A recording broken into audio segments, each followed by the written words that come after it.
Sponsored by rxcardclub.com. Get a free prescription drug card and save up to 85% on prescription drugs.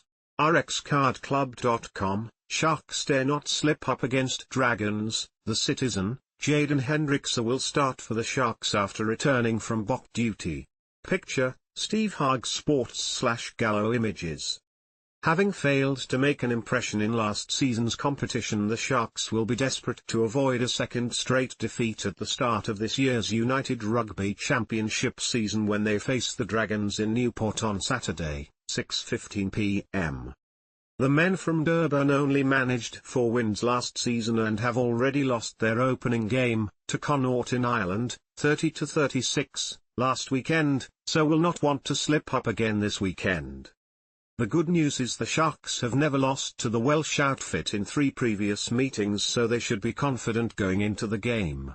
They would also have put last season's disappointments behind them, having won the Challenge Cup competition as well as the Currie Cup in more recent times.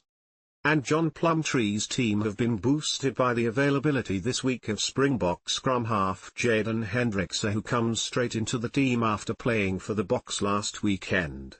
He joins his brother Jordan in the starting team, and the pair are not the only brothers who are in the Sharks starting team this week. Captain Vincent Tshituka and younger brother Emmanuel will pack down in the loose trio alongside James Venter.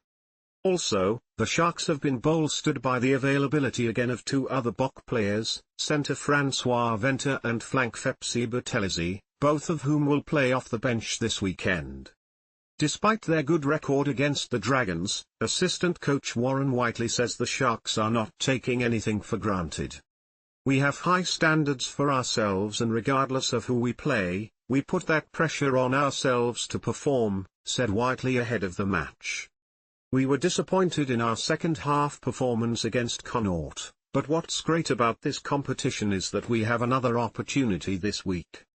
The Dragons gave Leinster a good go last week and beat Ospreys in the first round, so they're a quality side, particularly at home, and they'll be determined to get a victory there, so we know what we're up against. But we're focusing on bettering our game, on improving the execution of our game model. Whiteley added the Sharks would also be more settled this week, after the short trip from Ireland to Wales. We've had our first full week in quite a long time to prepare for this game, and that's lekker because we're nice and settled, said Whiteley.